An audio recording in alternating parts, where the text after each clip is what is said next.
It's Thursday, and you know what that means. Welcome to Max Wrestling 512. This is your captain speaking with the one and only El Jefe, Moses Marquez, and we are once again here to talk about dudes slamming other dudes while people watch.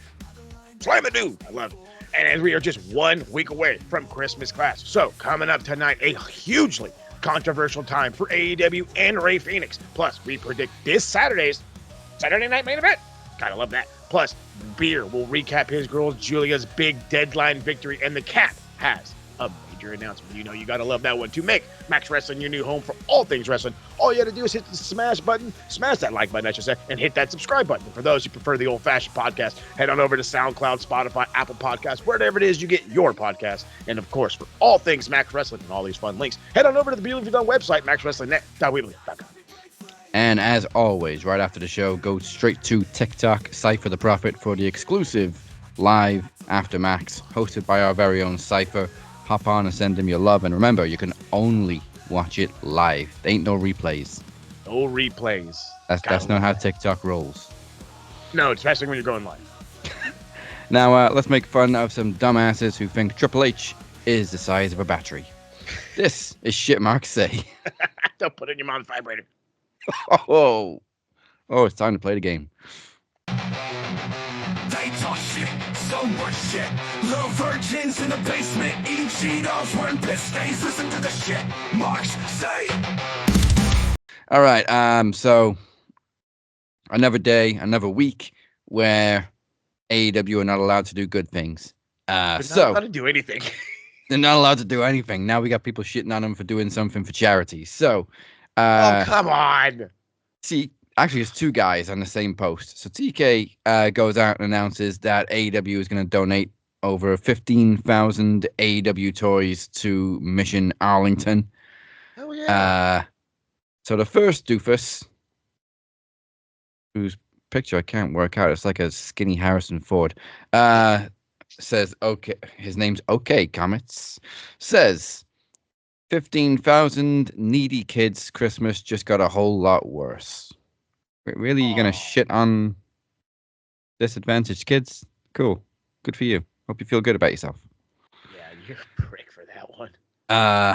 Followed up by, well, the name says it all, Killer. There's the door. I'll get back to that tweet in a sec. Yeah, well, I can already tell you right now, Killer sounds like a complete and total fucking moron. The reality of the matter is, and I'm going to go back to the first one that we brought up because this is what we're talking about right now. There is a fun thing that we've done for a long time. It's called Toys for Tots. You know what I mean? And it's there's always been firehouse donations here in the States. You know, police house donations. You can take unwrapped and unused toys to donate to those less fortunate, and to find out that there's people willing. Now, granted, to be the asshole to give the benefit of that, it's just a comment section, but the fact of the matter is they've always said if you're willing to say it, you're willing to be that bad of a fucking person, and to shit on underprivileged kids because they're getting a fucking toy, period, regardless of how you feel about a goddamn company, that's asinine. That's asinine. Like, yeah, that was man. TK at my door dropping off some toys.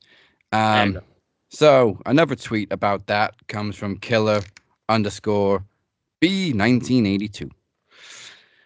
Yeah, we don't hide the names anymore. Feel the shame.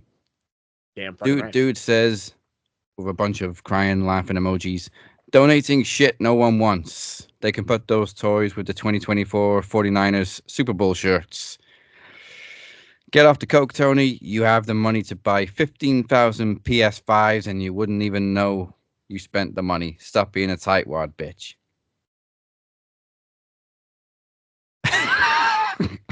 Okay, well, first of all, I'm trying to make sense of that fucking tweet.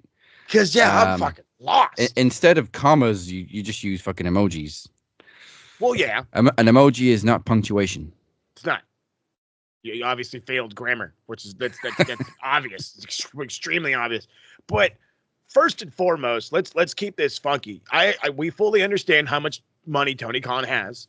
But in the years that we all were religiously watching the WWE, how much money was Vince McMahon donating to charities like this? Or embezzling. I never heard of one. Never heard of one.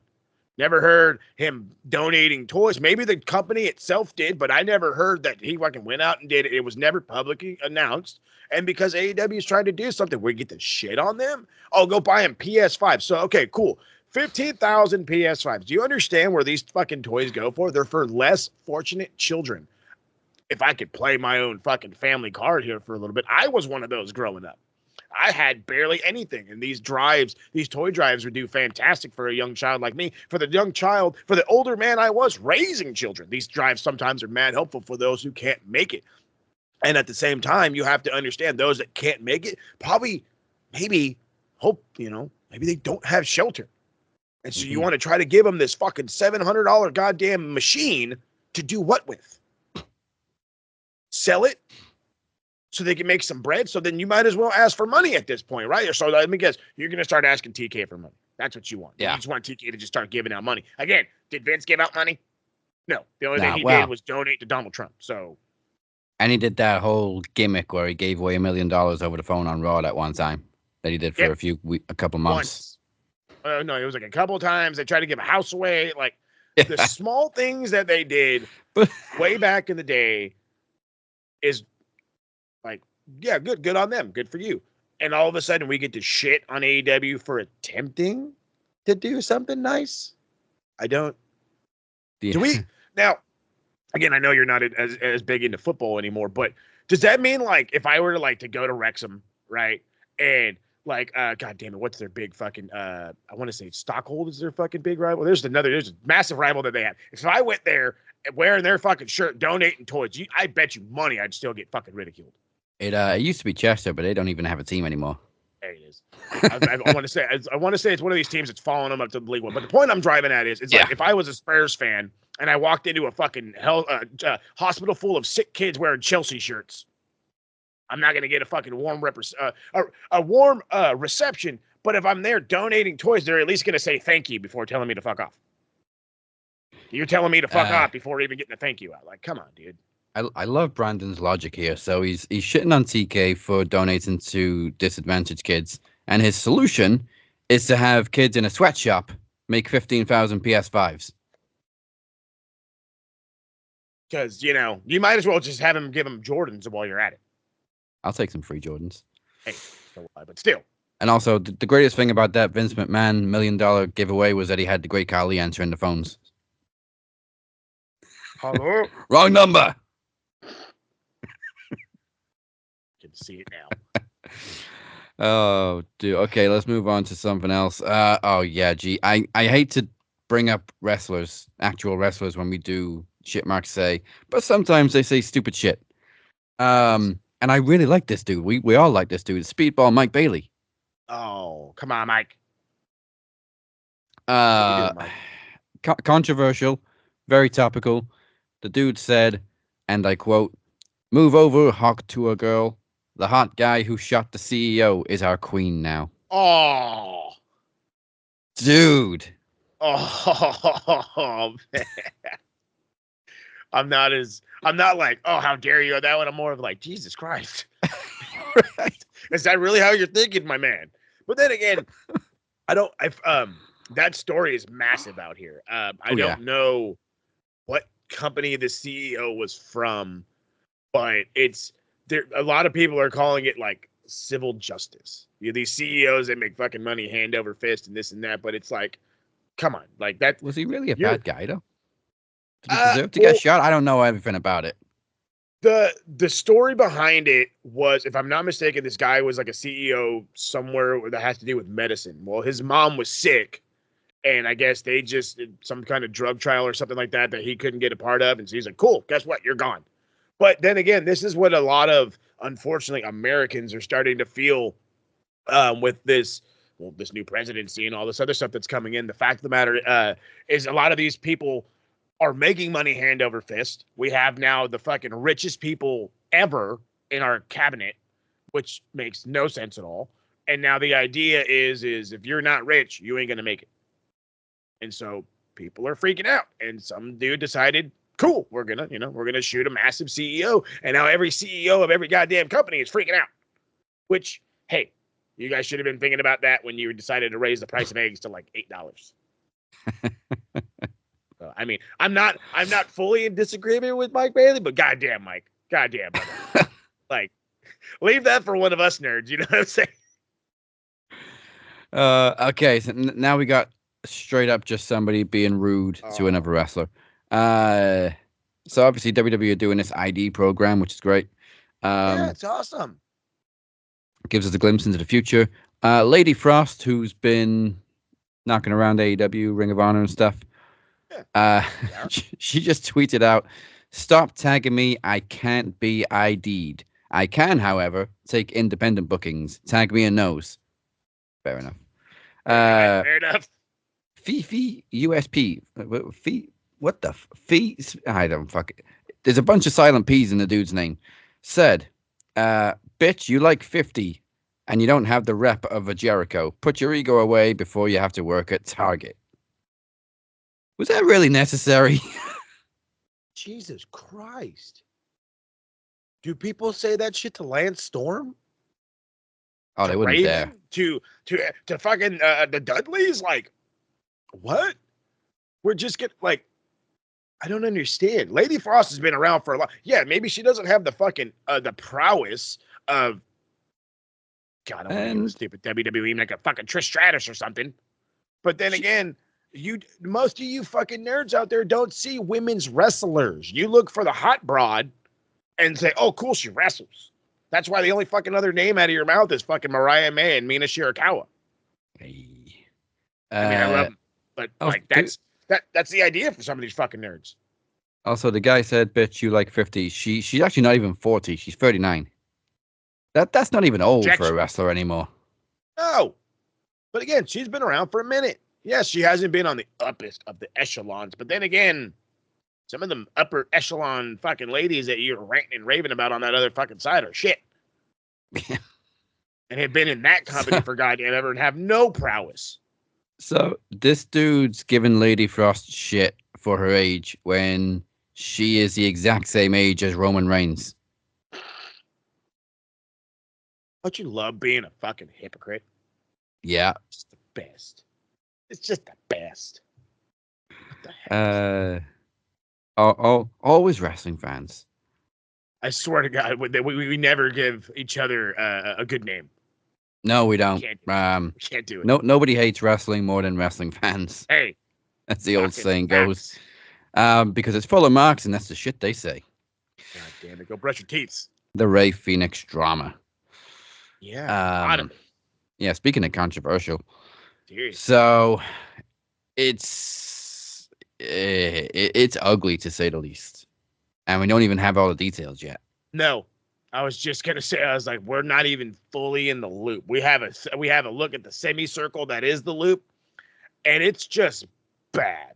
Now the thing is, and I'm sure DCU might pick some of this up as well.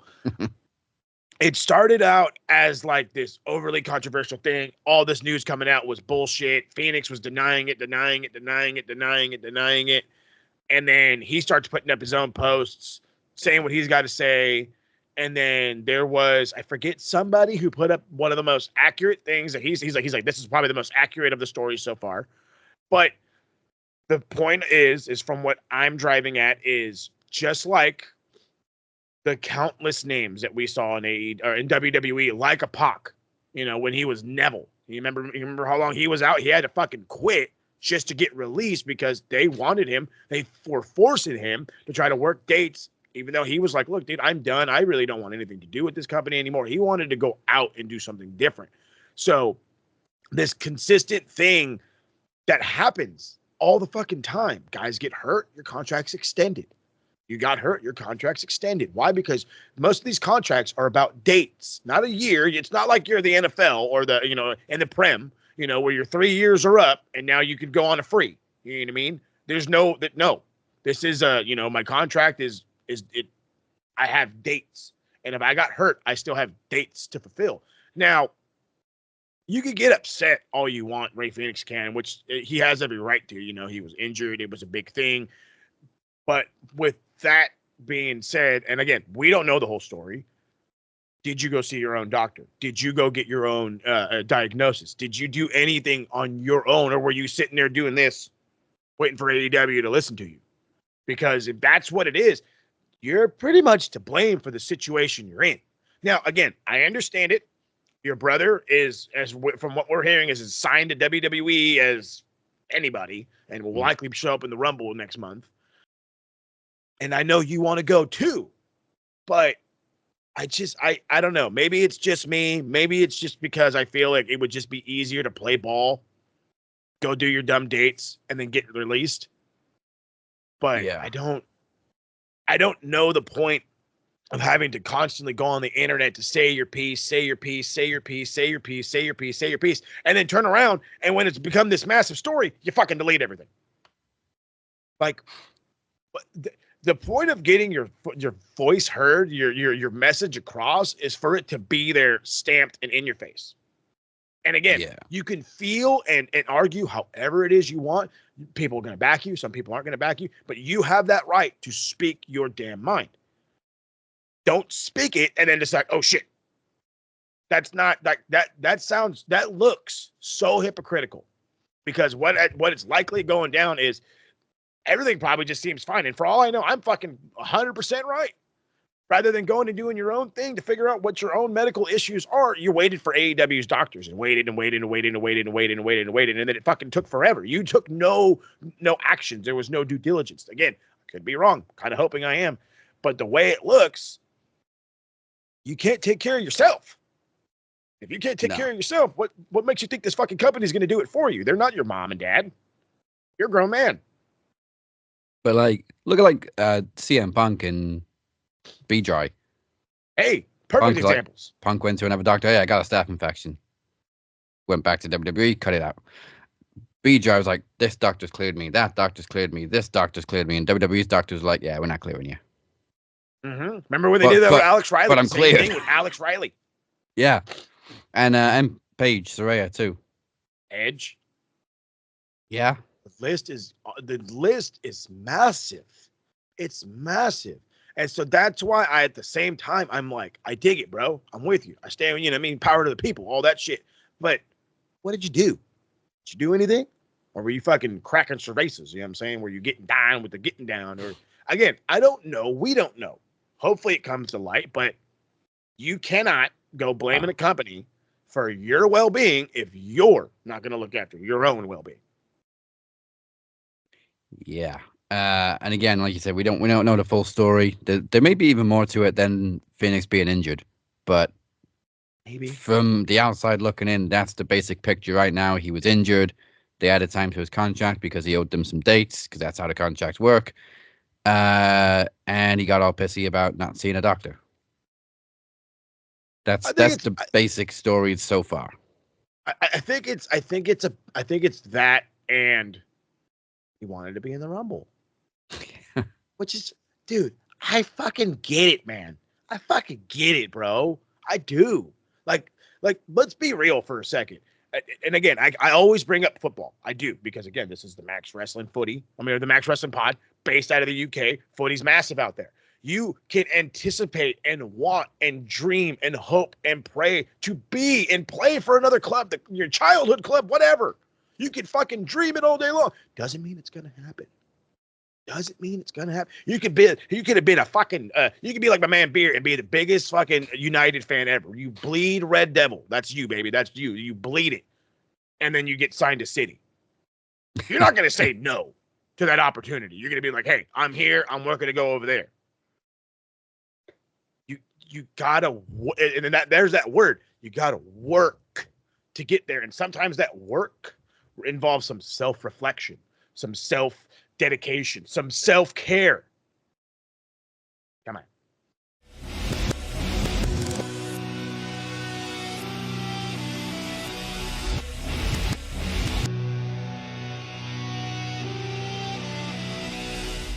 What's good, everyone? This is Beer. This is your NXT Deadline review. It was a very, very solid show.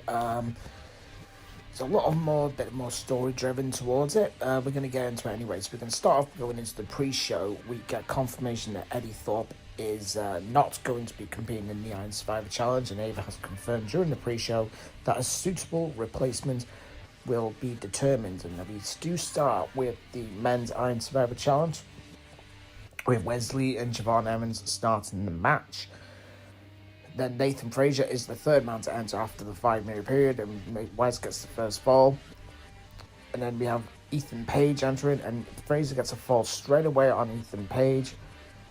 As soon as Page gets let go of the pod, gets out a penalty, and Nathan Frazier is then taking a fall, and he will not go into the pen box. And then we have the opponent.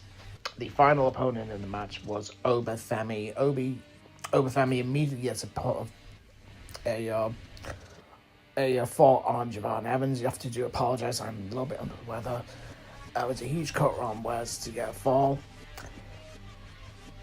Ethan Page scores a fall on Obafemi like a snake in the grass, and then Javon gets a fall on Ethan Page.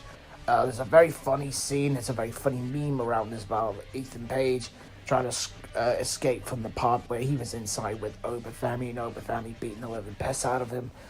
Oba then gets 2 falls on both Nathan Frazier and Javon Evans. So Obafemi is now the number 1 contender for the NXT Championship, who will face Trick Williams in 4 weeks' time on the 7th of January at New Year's Evil. Next up, we have the NXT Underground match with Jada Parker and Lola Vice. It was a very, very fun match. Lola retained her undefeated streak and with a submission win. Next up, we have a tag team title match between Nathan Frazier and Axiom against the No Quarter Catch Crew. It's an absolute banger of a tag team match. And Fraxium amazingly retained after a real onslaught by Tavion Heights and Miles Borton. Tavion Heights, ever since he's come back from Japan, he had a stint in Noah. Tavion Heights has been an absolute revelation. So I'm a big fan of Tavion Heights, and I'm really happy to see how he goes in the future. He is an NXT champion material, and I think it's a matter of when we're going to get Fraxium on the main roster. It's a matter of when. We're going to now get into the worst match of the night. It's Trick Williams defending the title against Ridge Holland. It was a poor match. I didn't really get into the match, if I'm completely honest with you. Trick does retain with a trick shot. Crowd never got into the match. It's probably the thing, because they probably find Ridge a bit vanilla. But Trick retains. He's still over with the crowd. And then the main event of the night is the Women's Iron Survivor Challenge, and it is Julia and Ren Sinclair to start the match. Sol Ruka enters third, and Julia gets the first fall of the match with the Northern Lights bomb on Sinclair. Zarya enters fourth, and Sol hits a amazing double soul snatcher on both Zarya and Julia, and both women roll at the ring. Then scores a 4 on Ren. Stephanie Vaquer then enters the match, and Zarya then scores a 4 on Julia. Ren then gets a 1 pin Sol Ruka. And then Julia ends up getting the final fall by beating Ren Sinclair. Roxanne wins a fantastic... Julia wins a fantastic main event. And Roxanne Perez, so sorry, sweetheart, I love you to absolute death, but days are a princess. You better start getting yourself ready to have better matches on the main roster against Bayley. Anyway, that is your NXT Deadline review. Back to the boys. Please remember, there is no Max Wrestling next Thursday. Instead, you can catch our next Max event, Christmas Clash, on Sunday, December 22nd. And on this festive occasion, we will predict the following week's AEW World's End. Looks like it's going to be a good one. Plus, Beer Dos Centre, or if you want to, Champion Double, double champ, because he's my man, puts his television title, one of the two, on the line, and it will be in television rules. And it's against none other than the newcomer, the guy who's 4 on the bounce, Blade Rodriguez. So who will end 2024 as the king of television and go into Promo Rumble 10 with the captain on his back? Yeah, I want my baby back. Max Wrestling returns to Thursday on December 26th as we turn Boxing Day into Wrestling Day. But it will be a totally pre-taped show because it's the 8th annual Maxis Awards. We've received a lot of votes. Thank you so much. The polls are now closed, and you can hear the results right here in 2 weeks' time. Go to maxwrestlingnet.weebly.com/clash for more information on Christmas Clash. Thank you all for the votes. We appreciate it. I can't wait to figure it all out. But before we go to break, let's jump into one of these fun, random wrestling facts. And this one, oh my God, this is absolutely random as we could get. So, which is the only birth month to never produce a WWE championship? I know you're already knocking on that brain. Find out after the break. But first, it's time for a major announcement by the Cap.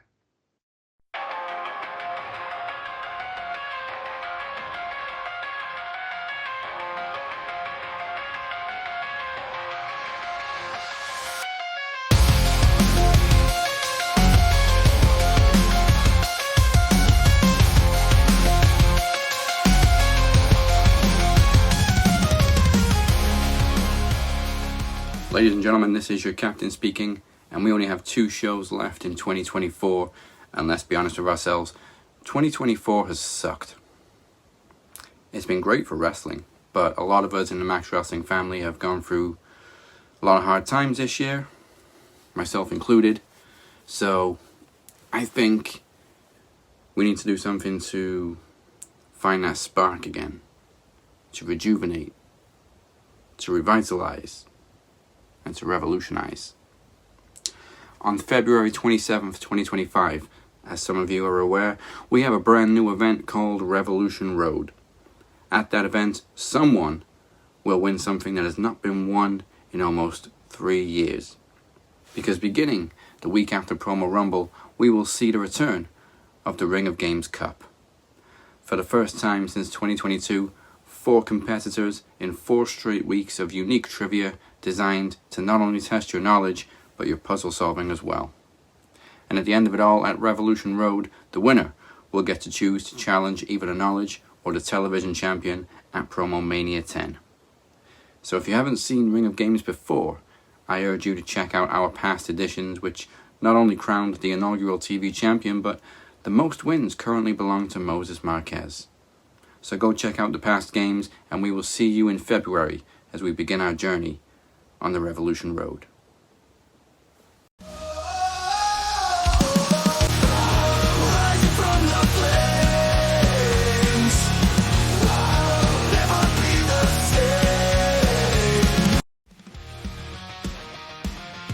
What's up, guys? It's your TV champion here, Cypher, letting all you know to give us a like and subscribe to our YouTube channel at youtube.com/maxwrestling. We're available on all podcast platforms as well. And give us a check out on social media too, such as Facebook, X, formerly known as Twitter, and Instagram. Also, check out the beautifully done website of maxwrestlingnet.weebly.com. New episodes every Thursday. Come and check us out, like and subscribe. Love you guys.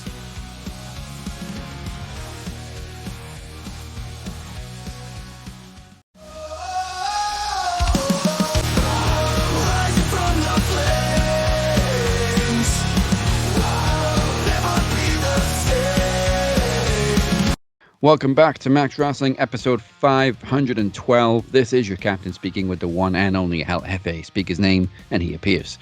The answer to the random wrestling factoid is September. There has never been a WWE champion born in September. Crazy fact. Yeah, but September ends. Make sure you smash that subscribe button on YouTube. Follow us on all social media and podcast platforms. And for all the information that you need, head to maxwrestlingnet.weebly.com. Get the clicky still to come. Recapping this week's AEW, and of course, we predict Saturday night's main event. Plus, we got to put some points on the bell end and bruv board. But first, it's time, and some good time for it is, for some TNA Impact. It's coming at you with 3, 2, 1. Impact in 3, 2, 1.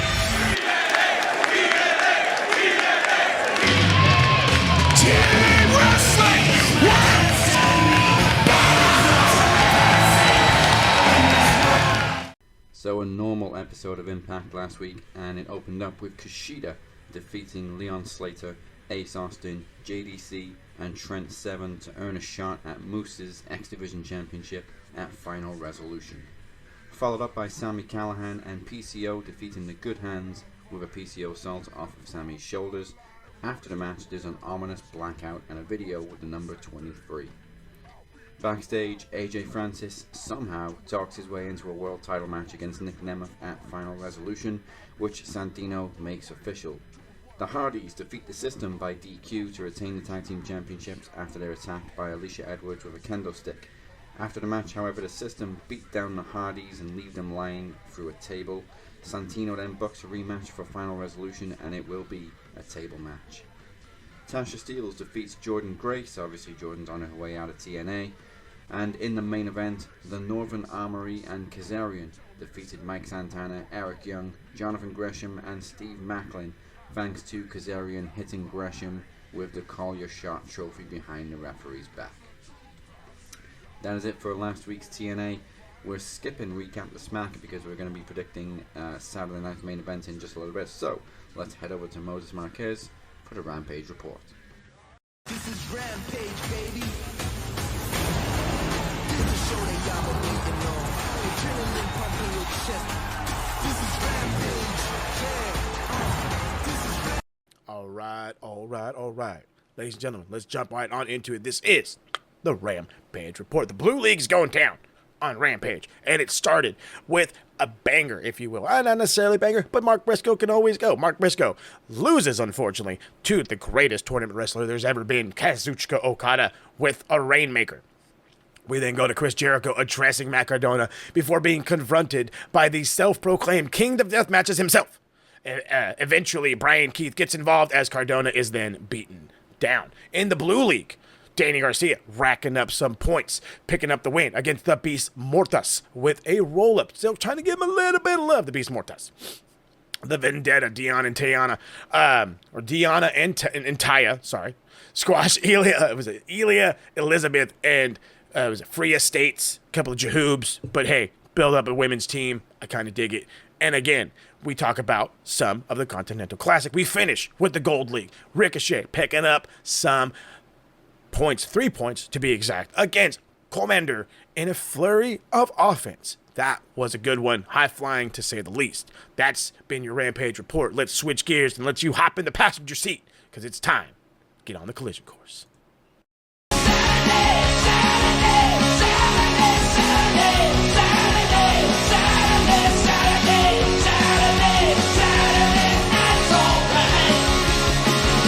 All right, I hope you're buckled in and ready to get down the road that is known as the collision course. Darby Allin defeats Commander backstage. It looks like Hobbs will be the latest breakout from the Don Callis family as he demands a shot at Kyle Fletcher's title. But Don Callis does what Don Callis best, and he makes a bunch of excuses. Willow Nightingale getting a win against Serena Deeb with the Babe and the Powerbomb in the Women's World Cup qualifier, the Women's Cup qualifier. I'm over here thinking footy. Backstage, Renee talks with Thunder Rosa on her site, and her sights are set on Mercedes Moné and the TBS Championship. I'm glad to see that she's getting back in the ring. Speaking of things going down in the ring, Kyle Fletcher, shockingly, in the Blue League, picks up 3 points against one guy you're not supposed to pick up points against, and that's Kazuchika Okada. He wins with a low blow and a brainbuster. Cannot believe it happened, but I absolutely love that it happened. Death Riders hit the ring as Moxley addresses the three horns of the side. The three thorns in his side before Orange Cassidy interrupts. Orange vows to make sure that Moxley loses the AEW world title and then gets beaten down by the group for his troubles. The Beast Mortas squashes Aaron Solo, as he should. We go backstage once again.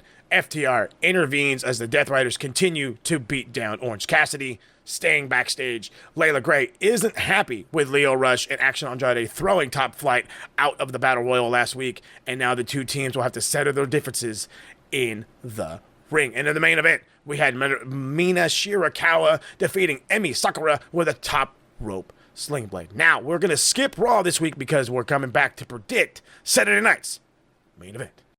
Pay-per-view predictions. All right, it is Saturday, and it's all right for fighting. It's a pay-per-view that's not a pay-per-view. It is, yeah, basically. They're even in a nice big arena, so. It's an NBC special? Yes. Nice. So, yeah, just like the TNA Impact Plus shows, it's a pay-per-view that's not a pay-per-view. Don't even do pay-per-views. It's a PLE. It's not a PLE. There it is. But it's Saturday night's main event. It's a Saturday night special, and it's kind of being treated like a PLE. There's well, it's a Triple H special. There's 5 matches.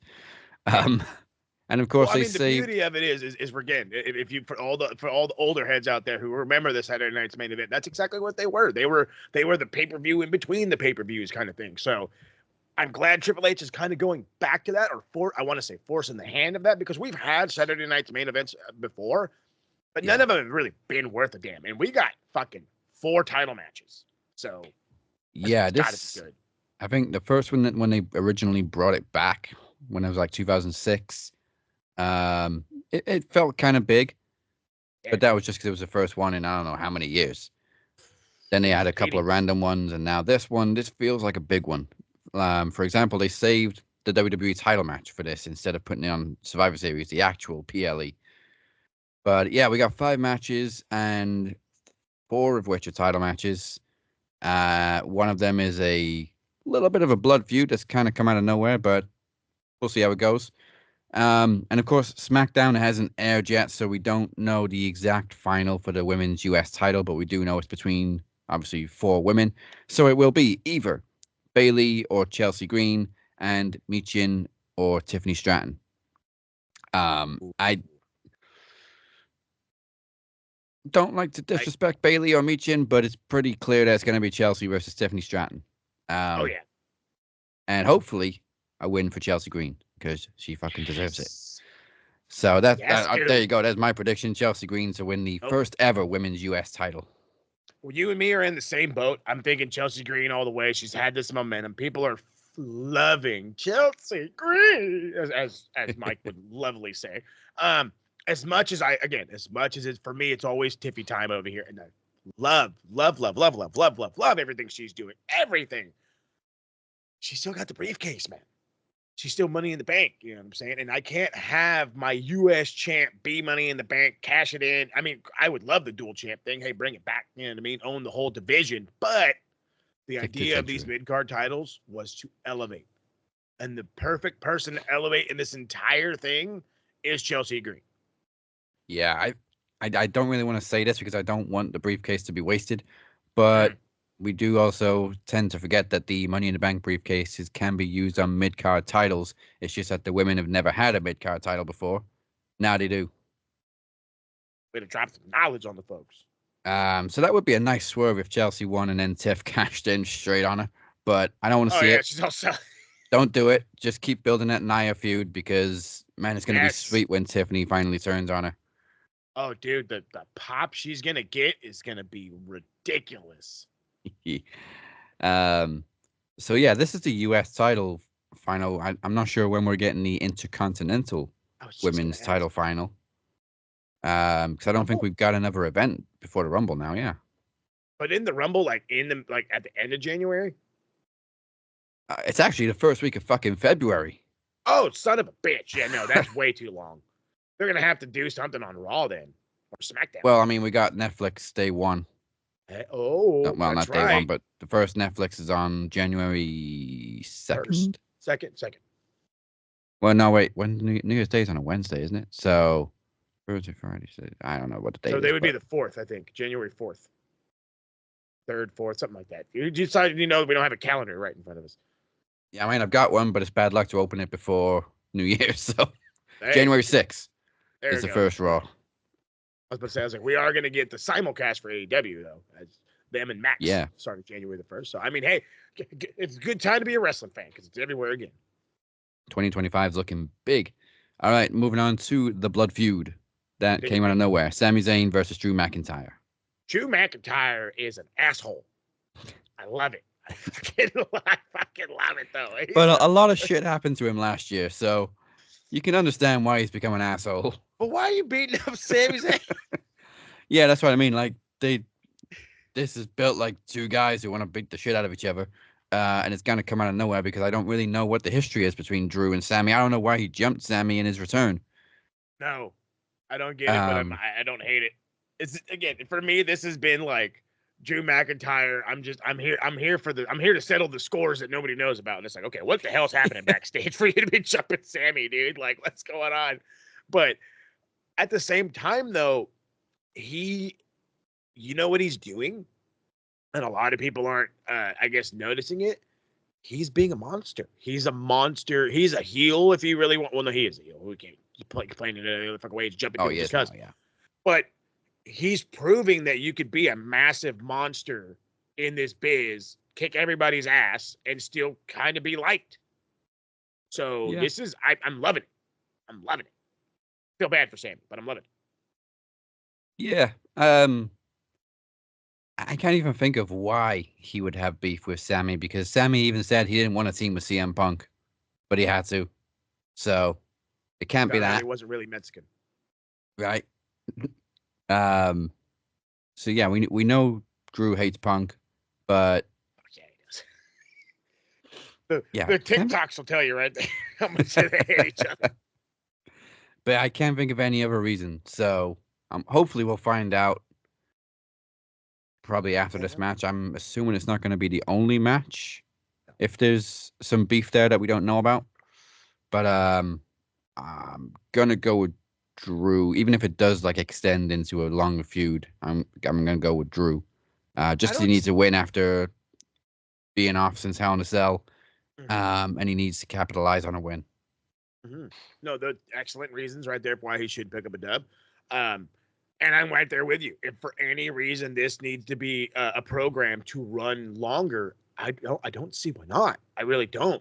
Drew McIntyre is awesome. I have him pick. I'm picking him to pick up the dub as well. Even if it again, even if we can extend this somehow, if it turns into one of those things where it's like, oh, I beat you and I still want to continue to beat your ass, because again, where do we always build feuds? In the Rumble. What could happen in the Rumble? You never know. And for all we know, this could end right here. We'll go call it a month without them seeing each other. Then all of a sudden they get back in the Rumble and it's blood feud all over again. So yeah, Sammy can eliminate Drew. Yes, he can. And that again just is always ultra controversial when the feud of a feud is happening and all of a sudden, oh no, he threw him out there setting up Mania or whatever. Hey, maybe it does set up for Mania. Who knows? I like it. I don't see Drew going into the title picture again around Mania season, so give us a good match with Sammy at Mania. I'm good with that. Hey, and again, Sammy, if there's anybody who's going to put on a good match with Drew McIntyre, it's definitely going to be fucking Sami Zayn. Yes. All right. The second women's match of the evening is for the women's world title. Liv Morgan defending against Io Sky. I would love for Io Sky to get another run, but I don't see that title coming off Liv Morgan anytime soon unless it's against Rhea Ripley. I'm saying the same. And but at the same time, though, I really do feel like we could do it the other way around. But I'm going to stick with Liv because it just seems like that we can always go back to her and Rhea at any time and make it a thing. But as much as I'm like, cool, Io walks away and then she's the big shot that goes after Rhea. Like, hey, look, I want you to come after me. She has that confidence, that cockiness, because that's just who Io Sky is. But I also have a funny feeling that because the animosity that her and Rhea Ripley have with each other, I could totally see Rhea get involved in this whole thing and continue on building this blood feud between the two of them, allowing Liv to escape with the title. And then at some point, maybe just after the Rumble, we get a win and then we can have Io versus Rhea Ripley at Mania, which would just absolutely bang. Yeah, and we did get a little tease of it on Raw when they both picked up Liv's title. Mm-hmm. I'm surprised it didn't make it a triple threat, to be honest, because obviously Liv still got that beef going with Rhea. Yeah, you got a point. You do got a point. But I think this is going to make things a little more clear. And like I said, I have a funny feeling there's going to be a little bit of disruption. Yeah. I mean, to be honest, if we get one last match between Liv Morgan and Rhea Ripley, I don't think they even need the title anymore. Oh. It's grown beyond being about the title. Yeah, well, I mean, you stole my man. Yeah, and put her on the Still shelf. my boy. Put each other on the shelf. Yeah. He's not a man, he's a boy. Anyway, but still, yeah. But yeah, Dom is the man. He is how all of a sudden this guy's not getting as much heat as the New Day. I love this so much. Dirty Dominic Mysterio is the chicken tendy loving woman stealing man. Man, I like it. The chicken. And I don't get it. What tenders does are he the shit. How do have? you not get it? What does he have? Oh yeah, no, I mean I get the chicken tendies. I fucking love chicken tendies. See, that's what he's got. He's got I all the just tendies. Dominic Mysterio knows the secret to life. It seems. Sure does seem that way. Good on him. All right, two for Morgan. So now this one's a triple threat for the men's world title. Gunther is defending against Finn Balor, and Damian Priest was added on Monday. For the same reason that I just mentioned that they should have added Rhea Ripley to the women's match. She just keeps getting involved, basically. But this is kind of tough because I think Finn Balor's got a lot of momentum right now. But I mean, you don't really want to take the title off of Gunther yet. Not the I diehards don't. guess Finn and Priest kind of cancel each other out. That's exactly how I'm looking at it. Like I can see this where you can see Gunther like sitting there reading a magazine while these two dudes are fighting over each other. But at the same time, they both like Damian Priest really wants his world title back, and him and Gunther have had this feud for a bit. Hell, they just had a match on the last pay-per-view on the Survivor Series. I think they've had 2 matches for the title now. So, and then as you've said too, Finn's quietly been regaining that momentum. And then after Monday's promo of how, you're the best wrestler in the world for a night. That was a great promo. It was an excellent promo. It's like, it makes you want to think that they could swerve the whole thing and give it to Finn. I just don't see it though. Like, I mean, you can. I mean, if I put my booking hat on, I can see everything. But as a fan sitting in the stands, I don't know that that's what you want. I don't think you want to crown anybody outside of Gunther right now, just because he is the best thing going. He is proclaiming himself as the best wrestler in the world right now. Then again, so is fucking Matt Caster. He's a goddamn idiot. But at least Gunther can back it up. And so that's where I'm kind of wanting to stick with the Austrian because it just seems better off this way. It seems like it would be the better move. And then again, you can always have him pin Damian Priest. And then again, the Rumble is but 7 weeks away. You can have him go again at the Rumble. I think Gunther's still got a lot left in the tank. And there's a lot of talk about Punk. There's a lot of talk about Rollins. I can still see Gunther walking into Mania still as a world champion. Mm-hmm. Same. But because again, I think we've said this before. The person who beats him is going to be a world beater. Yeah. You know what I mean? That is what it is. And again, it'll be the same exact thing for Cody Rhodes. Whoever ends up beating Cody Rhodes for the WWE Championship or Universal, whatever the fuck you want to call it, will be a world beater. So he's got to hang on to it till Mania. He has to, whether you like it or not. It just makes sense. Yeah, I mean, we're actually just hearing talk now about Rollins versus Punk taking place on the first Netflix Raw. You know what? That's better off because I don't think that's as much as it. Let me stop myself. As much as it is WrestleMania worthy, I feel like you can totally have that on the big show, on the big Netflix reveal. And then, hell, apparently The Rock's going to be there too. So, I mean, they're trying to pull out all the stops. Who knows? Probably DX will open the show for crying out loud. I mean, we could get them both on Netflix and on Mania because Punk is obviously putting all these signs towards him winning the Rumble and then going on to Mania. I don't really see him beating Gunther. No. But him and Rollins had a lot more appeal when the world title was involved. So I can kind of see Rollins winning the title somewhere and then Punk winning the Rumble and then they meet again at Mania, which is what we were supposed to get last year or this year. What comes after the Rumble? Not that Chamber? Is it Chamber? Is it Chamber?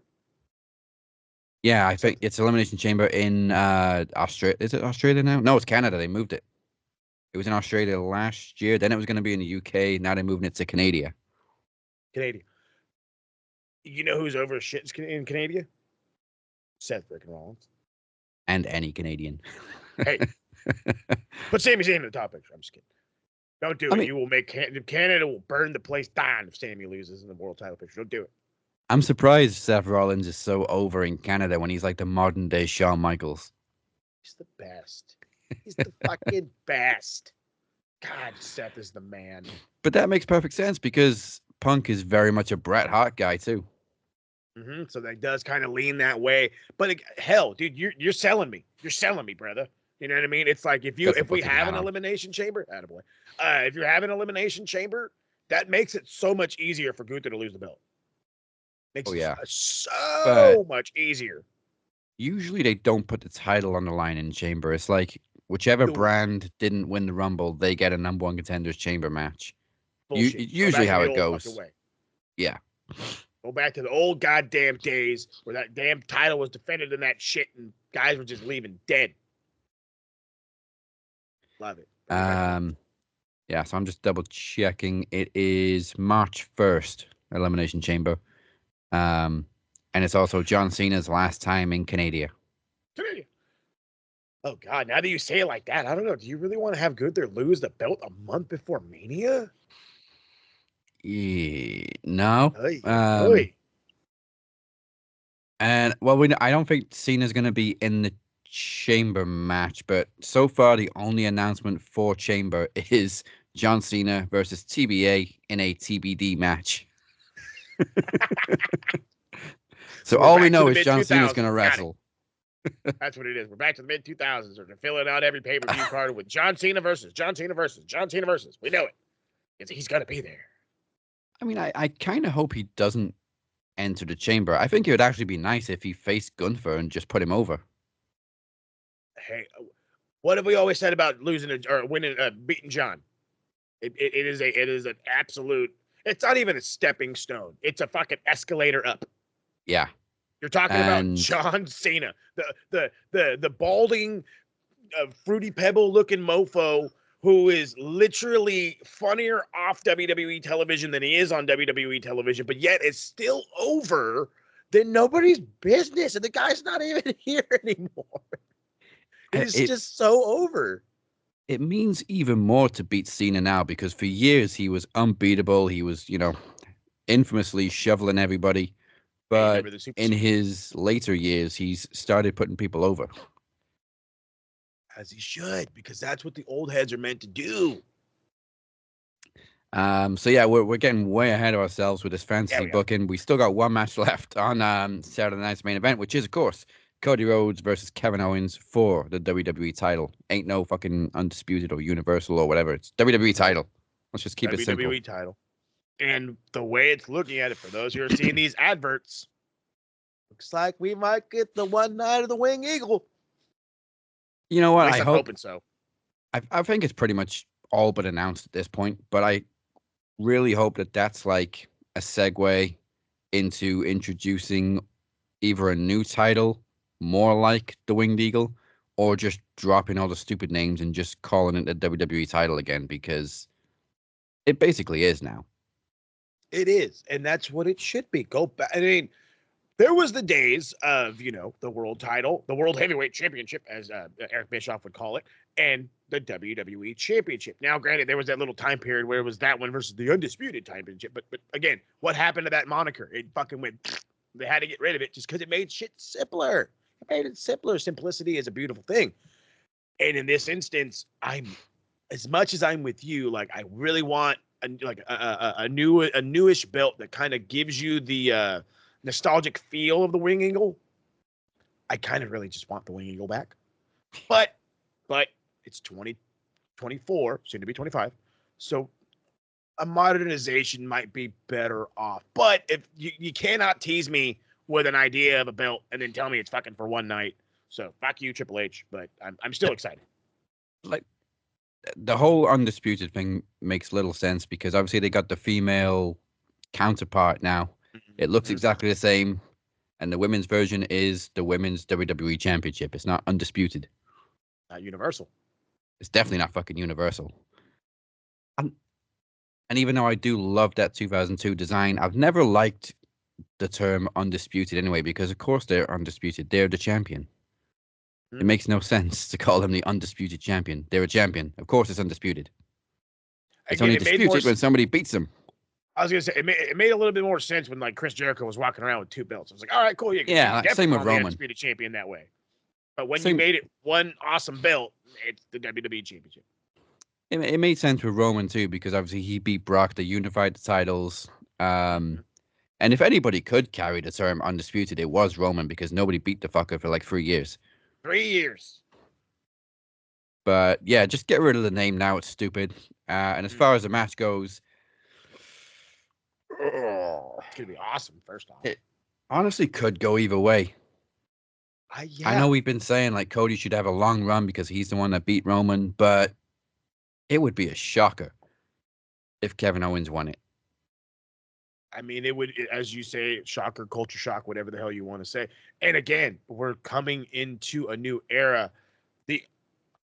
The fall off, the downfall, the whatever the hell you want to call of Cody Rhodes has been massive this year. Ever since winning the belt in Mania, he had some awesome momentum for the first couple of months. By about mid-June, we were doing, huh?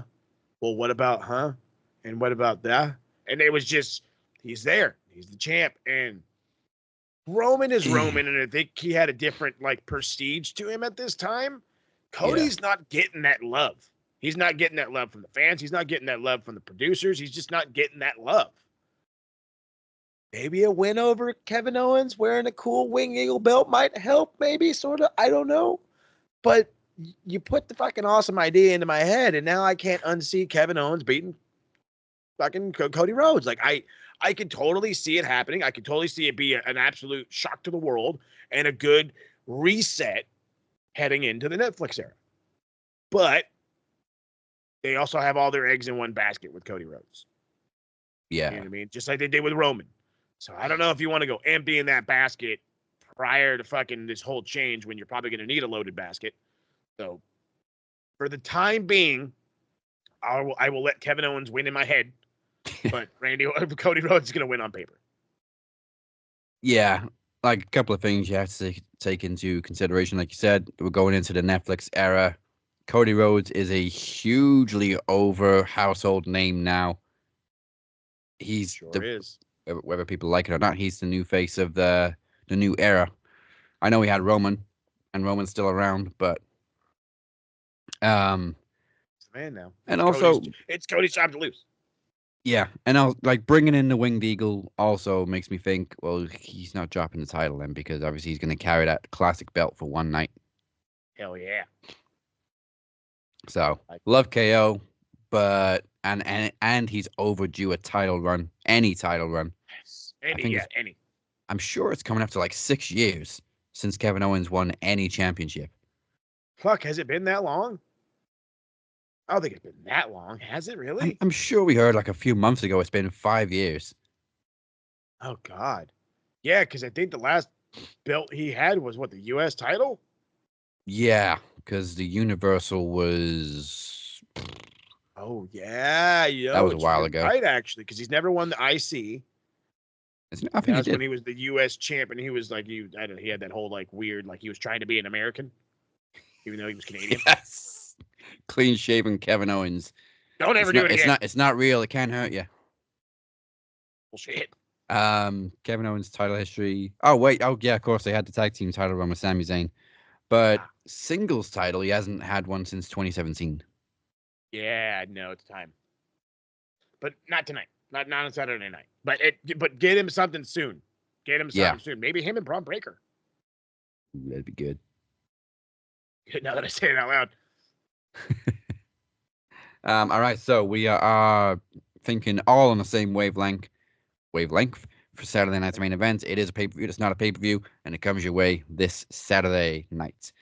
So we just had Deadline from Beer earlier on. Now heading back to Beer for this week's NXT round. Up the beer.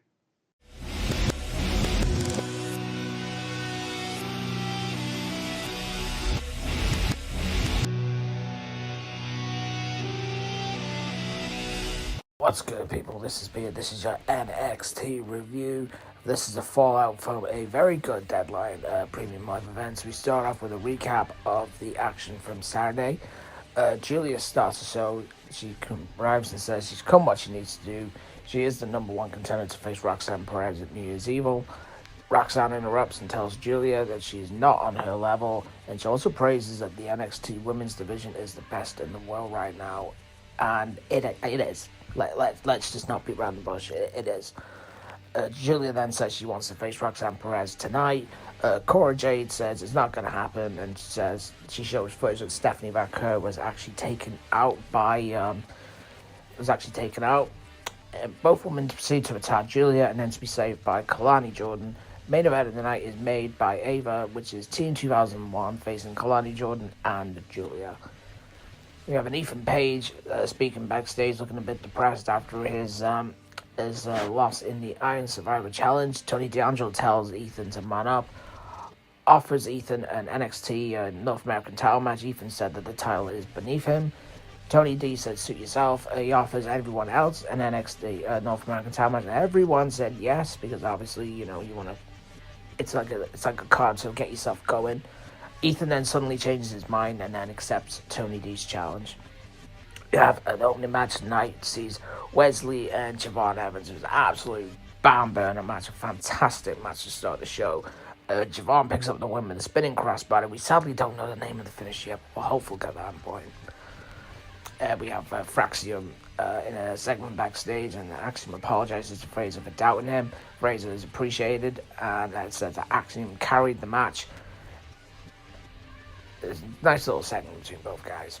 Sarah Schreiber is with Julia and Kalani Jordan about Stephanie Vaquer's injury. Julia rants in Japan, even calls Cora Jade and Roxanne Perez rat bastards in Japan, which is something I didn't know. And Kalani Jordan cuts, for me, her best ever promo and says, what comes around goes around, and she's sick of Roxanne Perez and Cora Jade, and they will deal with them in the main event in the show. We got Hank and Tang facing Tyreek and Tyson. It's a pretty short match, but the Hank and Tank machine still pick up the win with a fantastic black hole slam by Hank. They offer a handshake. Tyreek does not shake hands. Tyson DeBron actually did shake hands with Hank and Tank. I hope they're not going to break them up straight away, because they've only literally just come around the corner. They've only just come into NXT. The Iron Survivor winner Oba Femi addresses his win on Saturday, and Oba said he stormed into the building and he kicked the hell out of everyone to make sure that he won the Iron Survivor Challenge, and said in 4 weeks he will claim his rightful spot as the ruler of NXT. Trick comes out and then gets interrupted by Eddie Thorpe. Eddie challenges Trick next week, and Trick asks Ava to make the match, and Eddie then accused Oba of the one to take him out. We will get to that at the end. Then we have Fatal Influences, Jasmine Nixon, JC Jane facing Gigi Dolan and Tatum Paxley. Very good match. JC does hit the rolling encore after interference from Fallon Henley. After the match, Jasmine and JC and Fallon and Jasmine do attack Gigi Dolan and Tatum Paxley, followed by the shock return of Shotzi Blackheart to assist Gigi and Tatum after the match. It was very nice to see Shotzi back. We haven't seen her for quite a long time since her unfortunate injury she suffered in February. Tony D'Angelo defends the NXT North American title against All Eagle Ethan Page in a very good match, with Tony D retaining after countering the Eagle's edge into a spinebuster. Ethan looks despondent after the loss. Now, is he going to be Raw or SmackDown bound, or are we going to get a bit of help from up north? You know what I mean? Yeah, Josh Alexander, please. Main event of the night sees Roxanne Perez and Cora Jade taking on Julia and Kalani Jordan. It was a very good main event. Cora pinned Kalani because Roxanne and Julia were beating the piss out of each other, got into a brawl backstage. Stephanie Vaquer's music hit and attacks Cora Jade following the match and snaps Cora's baseball bat with her knees. And I was thinking, I wish that was me, in a good way. Show closes with Eddie Thorpe signing the contract for his NXT title match next week. Ava confirms they are still looking to attack Eddie. Eddie said, you don't have to worry about it, because the person that did it was him. He attacked himself to prevent himself going into an Iron Survivor Challenge to win himself an easy title shot. Eddie Thorpe, you genius little rat bastard. Anyway, it's time. Let's go to my tag team partner, Mr. El Jefe. I apologize, I gotta do the greatest Dynamite intro for you. I'm unfortunately very, very unwell. So, let's go. It's the last night of Dynamite. El Jefe, floor is yours, sir. Last night.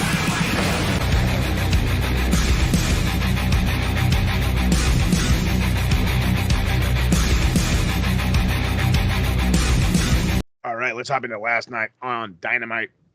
Winter is coming, or whatever the fuck it is. All in all, it was a pretty good show, at least in my opinion. We opened up with a tag match between the Death Riders and Orange Cassidy and Jay White, while it ends in a disqualification because Hangman decides he has to get his hands on Jon Moxley and literally is shoving fucking Orange Cassidy away, and then decides, okay, fine, you want to get your ass kicked? I'm going to kick your ass too, because that's what we got to do. We got to get in this massive brawl. Orange then they get into it with each other. Jay White drops Paige with the switchblade. The Death Riders then are like leaving. Then they decide, we're gonna go in there and fucking kick your guys' ass, because that's what they do. And so while he's backstage, he has this massive promo, which the internet went fucking dog shit for because they're stupid. And he challenges all three of them to face him at World's End for his world championship, because that's just the kind of man he is. You want this, you're gonna come work for it the hard way. I absolutely love it. So from the skybox, everybody's favorite stepdad, Christian Cage, addresses the Fatal 4-Way. Pretty much goes in and says that, like, this guy doesn't deserve a shot. He disrupted my world title win. Then they're in Kansas City, and I'm only saying this because I'm a Chargers fan. I'm pretty sure he was going to say, "Go Chargers," and then that's when Hook jumped him. Good job on Hook, which makes me think that they might have a match coming up at World's End. So I kind of like it, kind of don't. We'll see how it goes. It's a fucking massive brawl. He got fucking thrown everywhere. I kind of feel bad for him. Like, Hook was stiff. This was stiff looking. And then, Kip Sabian gets freaking thrown back first right into those chairs, dude. The grown man in me screamed. That shit had to hurt. Speaking of things that hurt Claudio Castagnoli's freaking confidence, if you will. Will Ospreay versus Claudio Castagnoli picks up a dub with a cradle. But Claudio then attacks him after the match, pulls a chair out, but that's when Darby Allin comes in, and Darby Allin and Will Ospreay give each other a nice stare down because they have a match in the Gold League next week. So you're saving the man to make sure that he's ready to go for next week. I absolutely love it. In the parking lot, MJF arrives for the first time in weeks as he is finally there live. You see the ring first, pops out in the red suit. Everybody's like, crap, why is he here? But MJF has to be here. Backstage, Renee interviews Matt Cardona, who says he belongs in here in AEW. And you know what? He's got a point. He challenges Brian Keith to a match, a little warm-up, if you will, prior to Final Battle. That goes down, I want to say, Friday night on Friday or Saturday? Yeah. There you go, Rampage. So Friday night, I was right. Adam Cole versus Kyle O'Reilly was a match that I was not expecting to hit the way it hit. I know these guys have done awesome work before, but they went in there and they appealed to my demographic, if you will, going in there with a lot of the grapples, a lot of the mat base, using some jiu-jitsu with some pro wrestling. Fucking loved it. Adam Cole picks up a win, again, off of a roll-up, leaving Kyle O'Reilly all this distraught. We get into the crowd. The Kingdom join him, and that's when Kyle refuses to shake Adam Cole's hand, and they just leaves because, again, he's upset. He's mad. They have this whole thing. He's more upset about Roddy getting hurt than anything else, and he still feels that it's Adam's fault. So I wouldn't be surprised if we continue on this little Kyle O'Reilly versus Adam Cole thing, because you have to remember, they've had massive feuds against each other. Massive, massive feuds, and they've always been good. So wonder how it's going to go. Backstage, FTR hype up Fight for the Fallen before calling out the Death Riders on Collision.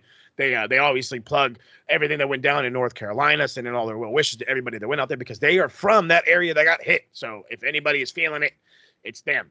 And in a New York 4 minutes, not 1 minute, Chris Jericho and Brian Keith respond to Matt Cardona's challenge. I hate this segment because he calls it the New York minute, and it's never a minute. So that must tell me that New York doesn't think a minute is actually 60 seconds. Goddamn New Yorkers. Backstage, Schiavone is talking to Darby Allin about his motivation to take down the Death Riders. This kid's punching him in the face, punching himself in the face, making himself bleed, saying, like, blood doesn't scare me. Well, yeah, bro, you just fucking, like, blasted yourself, for crying out loud. Of course you're not afraid to get beat up. You and Brody King kill each other, for crying out loud. So, like, I love it. I think it's going to be something interesting to be looking at, though, as well, going into it, especially with the Fatal 4-Way coming up at the end of the month. Gold League. Ricochet's racking up points. Brody King looked like the absolute aggressor in this match, and somehow Ricochet gets away with the 3. Kind of wish it was the other way around, but they need to build up Ricochet, so I guess I'd like it. Backstage, Private Party are interrupted by Action Andrade and Leo Rush in the stupidest jackets you've ever seen in your whole goddamn life. They are then confronted again by Top Flight as the tension builds between all three teams. And then we got another one backstage. Some more backstage because Renee is over here doing everything. Mercedes Moné and her upcoming challenger, Anna Jay, talks down about Anna Jay. And, of course, she's happy to be underestimated because that's what Anna Jay is. She's always been underestimated since she's been here. And she's only improved since she's been here. So I'm kind of excited to see how this one goes. And in the main event, and what a main event it was. Mariah May versus Mina Shirakawa picks up the win with Storm Zero. And as Mariah is celebrating, we hear the original theme of Toni Storm. And she returns in her original, back to her old gimmick, where she is just one of the best women's wrestlers in the world. No more glamorous Toni Storm. No more diva. No more none of the black and white, even though I'm already going to miss it. I love it, dude. I love Toni Storm's back, period. I really feel like this is probably going to immediately lead into a title match at World's End. Yeah, great to see Toni in general. She genuinely looked choked up by the pop that she received. Dude, giving me the Edge vibes. I mean, I love her, like, basically being herself, but I think we're all going to miss the timeless gimmick. It was just such good TV. Yeah, it really was. This kind of felt like the go home to World's End, but we still got like a week or two left. Yeah, seriously. I was like, World's End's not for 14 more, or no, is it 14? 16 more days. Yeah, it's a week. And here we are looking like it's going to be this Saturday. Which is good. Just keep that momentum going for another couple of weeks. You can, and you know you can, so just do it. All right, then. It is time to check our lists. One is nice, one is not so nice, but we always check them twice. It's time for the bell end board. A bellend? A bellend? You're a bellend, mate. Look, bellend 1, bellend 2, big veiny bellend over here. All right, let's do some bad points. Love these bad points. So, first and foremost, because you heard from Shitmark City this week, and there's a lot of it that we didn't cover, the IWC has got to get some points this week because, as you guys can hear, AEW cannot do anything at all. They're barely allowed to exist in some of these motherfuckers' eyes. So, because of that and all the consistent ridicule, because that's the thing, if you put some of these fellas or ladies under that other banner with the 2 dubs and an E, everything is different. They're the best this, they're the greatest this, John Moxley's this, and blah, blah, blah. But because they're competition, oh, you're shit. Oh, you're a bowl of shit cereal. Oh, you suck. This is the most uncoherent fucking thing I've ever heard.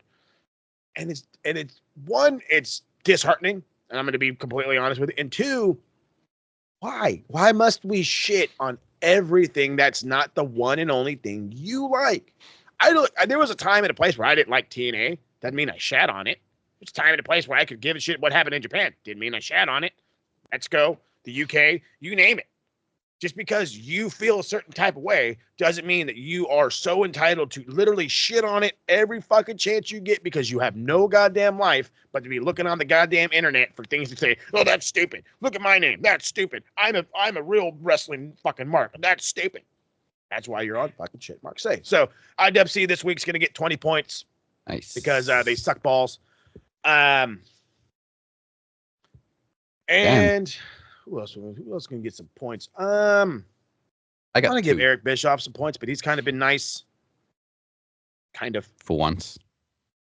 Well, then again, once you get fucking brought in back by WWE and you go to do an NXT thing, you better be fucking nice. And just because of the situation with Rey Fenix, and I know that as I've literally just said, if the shoe was on the other foot and it was VK or Triple H, there would be heat over there too.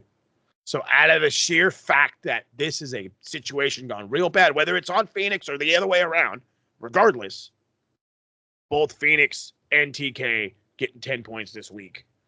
Stop airing your fucking business out on the goddamn internet. There was kayfabe is a thing. Kayfabe is a thing. Whether you want to think it's dead or not, it's not. I can cut it out. All right. That puts TK on 103. Hey. But Rey Fenix's first time on the board, hopefully the last time. We've only got a week left to do this board. And And unfortunately, I'm going to add 2 names to it too that I don't really want to, but I got a reason to. First of all, Ricochet. Think about him. Not for that. Just because I can't figure Ricochet out. Like, I'm sure he's a babyface, but he's coming across like such a dick. This arrogant bastard. Yeah. Is supposed to be some kind of babyface. Like, what? Not just on TV. He was a bit of an asshole, like before his match on TV last night. Mm-hmm. But like on social media, since he's been in AEW quite a lot, he's been a bit of a dick. And I like Ricochet, but he's been a little cocky. So I'm gonna give him 10 points. Down a notch. And I never thought I'd put this guy on the bell end board because everybody likes him. He seems to be like such a down to earth, nice guy. But I'm gonna give 5 points to Darby Allin. Oh, I knew this was coming, but he deserves it. It's just that sit down interview, and then he punched himself in the mouth. It just made me chuckle because he went, "See, that doesn't bother me," but it clearly bothered you. That definitely bothered you. You definitely rocked yourself because you hit yourself too hard. Oh God. It was great for the interview, dude, but yeah, you're supposed to hit yourself that hard.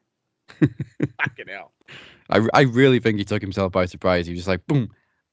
Well, yeah, he was like, oh. That doesn't bother me. It bothered you for a split second. Yeah, it did. But just 5 points, just for that. I still love Darby. So yeah, I don't think there's anybody else that needs bell end points this week. And let me take a quick look at rearrange the board to see who's on top. I'm pretty sure it's still the sex ring, or it might be Donald Trump. It's like my side looks like we're tied. Bischoff's on top, 128. Yeah, he is. He got 8 points more than Donald Trump. Love it. Good for you, Bischoff. All right, now let's check the other board and put some good points on this one. This is the Bruv board. Bruv.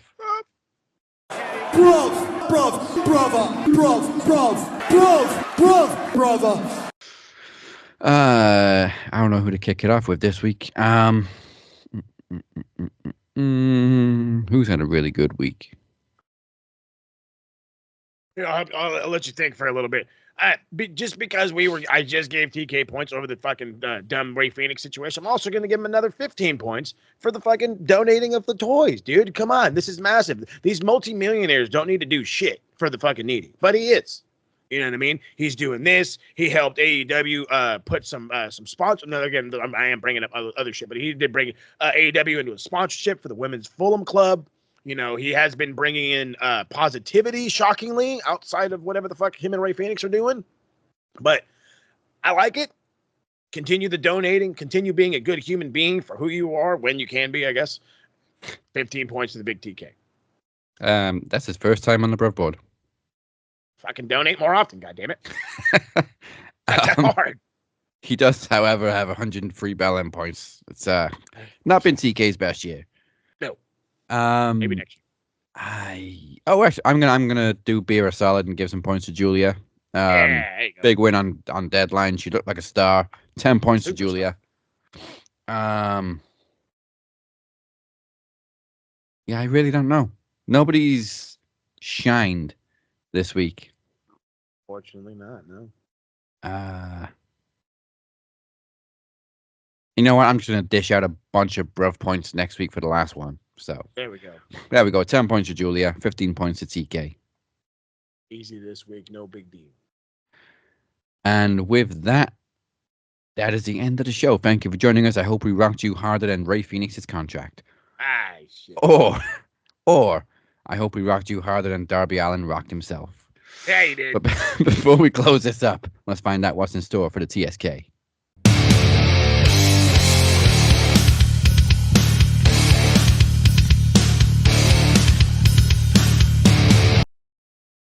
All right, so on to the TSK. We've got 2 episodes. There's been a lot of TSK activity happening this last couple of months. As you know, we took over Max Wrestling for a month straight. Even got a Max event in there, which was awesome. We did a couple of reviews. I think we did the Survivor Series War Games review. We did whatever the last AEW show was. We did that review. Full we gear. do plan to, thank you. We do plan to do World's End when that one comes about, which again is about 16 days out. And for some other stuff that was dropping, not really some TSK related nonsense, but the Max Footy Pod is back. It's back, baby. You gotta love it.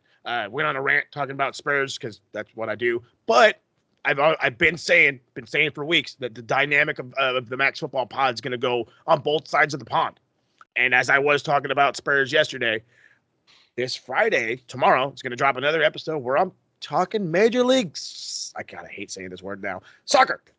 San Diego FC has officially started building their roster. I know I look terrible at it too, but they're finally building their roster. That two different kind of drafts. There's a lot of explanation and differences from Major League Soccer to anything European football. So there's a lot to be talked about. I am going to break down how a lot of this roster building is happening. There are drafts. There was an expansion draft last night where we were able to select 5 players that were eligible to be selected from all the other 29 other clubs. Way too many clubs in the MLS. Saturday, I want to say, is meant to be what is known as the super draft. So any kind of college kids that want to come up and play in the professionals, that's going to happen on Saturday. And then, of course, just because the January transfer window is massive, not only for European football, it is pretty big for the MLS. And there are some massive, massive names that might take their professional prowess, if you will, down to sunny San Diego. And one of them might be Kevin De Bruyne. There's going to be a bunch of names I'm going to drop. You cannot, if you're anything kind of, any type of football fan, you got to get on this right here, right now. And again, they're going to be coming hot and heavy. Why? The semester's over, baby. So you know what that means. Your boy's going full bore, and there's going to be a lot of stuff coming right here on the Max Wrestling YouTube. So, of course, make sure you're following all the fun socials, Max Wrestling UK, Captain 512, SMR.net, Max Football Pod. And, of course, check out the beautifully done website, maxwrestlingnet.weebly.com. Hit the subscribe button, follow button, Facebook, Twitter, Instagram, TikTok. Go hit up Corey the Cypher, bro. I'm telling you, you don't know what's going to happen on the aftermath of TikTok. You never know. The challenge for Blade Rodriguez went out then. Something may go down now. And for you, my man, Corey, because I know you're watching, I, sir, challenge you to a duel. Oh. That's how it's supposed to work. That's how it's supposed to work, baby. I don't have a glove, though, because you're supposed to take the glove out. Slap. I challenge you to a Throw duel. the gauntlet down. So Cypher has 7 days to respond. All right, that is it from us this week. We will see you in 10 days' time, 1 week from Sunday for the Maxies. No, wait, for a Christmas Clash, even. This has been our final regular Thursday of 2024. Goodbye, mwah, and good night. Bye. 2025.